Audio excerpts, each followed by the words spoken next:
अस्सलातु खैरुम मिनन्नौम। अस्सलामु अलैकुम वरहमतुल्लाहि वबरकातुहू। प्यारे दोस्तों, हज़रत अहमद बिन सईद रहमतुल्लाह अलैह अपनी वालिदे मोहतरम से नकल करते हैं, कूफा में एक इबादत गुजार खूबसूरत और नेक सीरत नौजवान रहता था।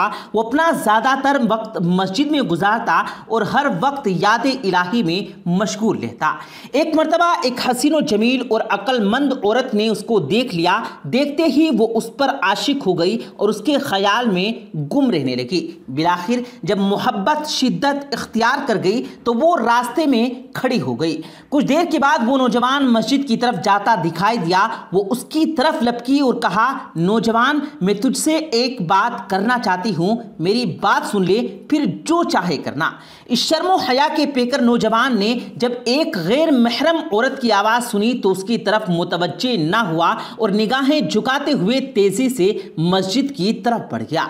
जब मस्जिद से घर की तरफ आने लगा तो वही औरत मिली और कहने लगी, ए नौजवान, मेरी बात सुन, मैं तुझसे कुछ कहना चाहती हूँ। नौजवान ने निगाहें झुकाकर जवाब दिया, ये तोहमत की जगह है, मैं नहीं चाहता कि लोग मुझ पर तोहमत लगाएं। औरत ने कहा, वल्लाह, मैं तेरी हालत से अच्छी तरह खबरदार हूँ, लेकिन मैं अपने नफ्स के हाथों मजबूर हूँ। मैं खूब जानती हूँ कि इतना मामूली सा ताल्लुक भी लोगों के लिए नज़दीक बहुत बड़ा है। तुम जैसे नेक खसलत और पाकीज़ा लोग आईने की तरह होते हैं, छोटी सी गलती भी उनको दागदार बना देती है। लेकिन मैं क्या करूं, मैं बेबस हूं। मेरे दिल का ये हाल है कि हर वक्त तेरी याद में तड़पता रहता है और मेरे जिस्म के तमाम आज़ा तेरी ही तरफ मुतवज्जे हैं। नौजवान उसकी बात सुनकर कुछ कहे बगैर अपने घर की तरफ चला गया। घर जाकर उसने नमाज पढ़ना चाही, लेकिन उसे खुशू खुजू हासिल ना हो सका।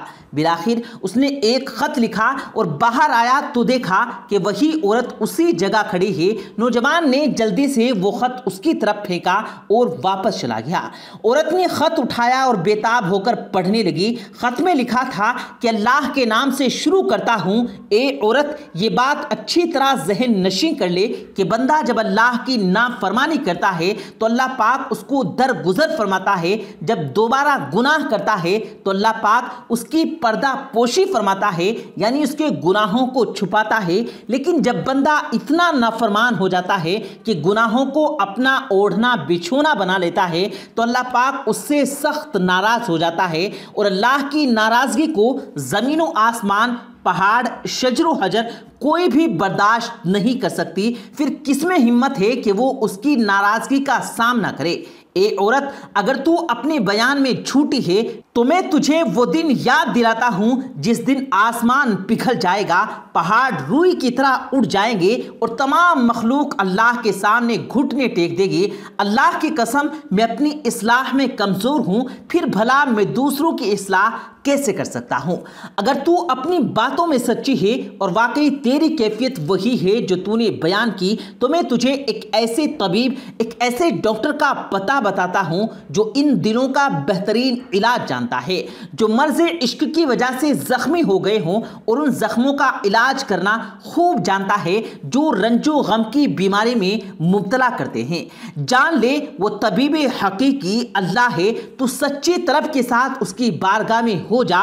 बेशक मैं अल्लाह के उस फरमान आलीशान की वजह से तुझसे ताल्लुक नहीं रखना चाहता, जैसा कि अल्लाह पाक ने कुरान मजीद में इरशाद फरमाया, और उन्हें डरा उस नजदीक आने वाले आफत के दिन से जब दिल गलों के पास आ जाएंगे, गम भरे और जालिमों का न कोई दोस्त न कोई सिफारिशी जिसका कहा माना जाए। अल्लाह जानता है चोरी छुपे की निगाह और जो कुछ सीनों में छुपा है।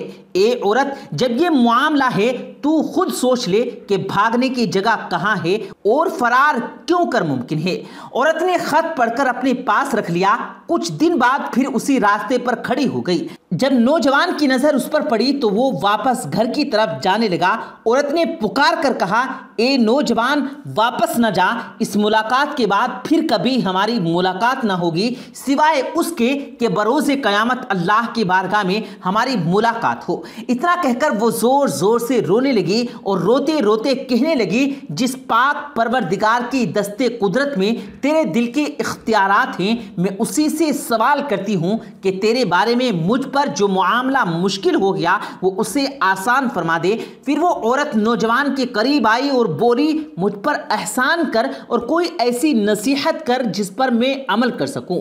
नौजवान ने सर झुकाए नजरें नीचे किए जवाब दिया, खुद को अपने नफ्स से बाज रख, नफ्स की ख्वाहिशात से बच। मैं तुझे अल्लाह का ये फरमान याद दिलाता हूं और वही है जो रात को रूहें कब्ज करता है और जानता है जो कुछ दिन में कमाओ। ये आयत करीमा सुनकर औरत ने अपना सर झुकाया और पहले से भी ज्यादा जोर जोर से रोने लगी। कुछ देर बाद देखा तो नौजवान जा चुका था और वो औरत अपने घर चली आई और फिर इबादत और रियाजत को अपना मशगला बना लिया। हर वक्त याद इलाही में मशगूल रहने लगी। जब भी याद आती उसका खत मंगवाकर आंखों से लगा लेती। एक मर्तबा किसी ने पूछा, तुझे इस तरह करने से क्या मिलता है? वो कहने लगी, मैं क्या करूं, क्या मेरे लिए इसके अलावा कोई इलाज है?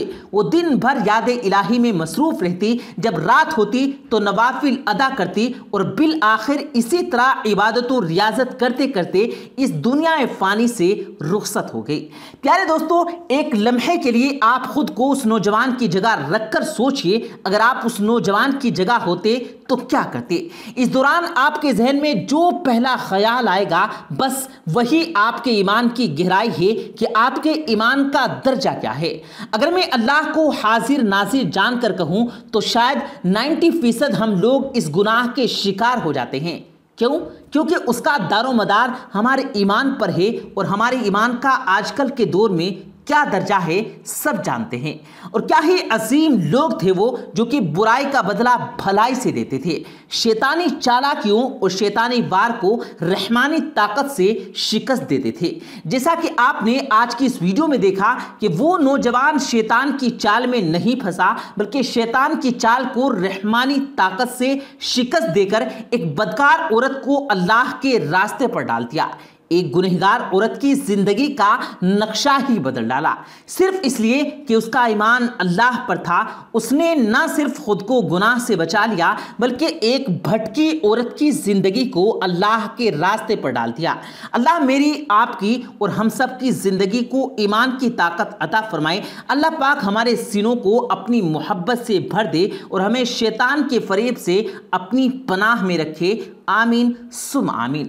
सो दोस्तों, हम उम्मीद करते हैं कि आपको आज की हमारी ये वीडियो, ये कीमती वाकया आपको पसंद आया होगा। अगर आपको ये वीडियो पसंद आया हो तो इस वीडियो को इसे लाइक कीजिएगा और अपने दोस्तों के साथ जरूर शेयर कीजिएगा। और मजीद इसी तरह की वीडियोस पाने के लिए हमारे यूट्यूब चैनल को सब्सक्राइब करके साथ में लगे बेल आइकन पर जरूर क्लिक कीजिएगा ताकि मजीद अपलोड होने वाली वीडियोस का नोटिफिकेशन बर वक्त आप तक पहुंचता रहे। मुझे दीजिएगा इजाजत, मिलते हैं फिर एक नई वीडियो के साथ। तब तक के लिए अल्लाह हाफिज।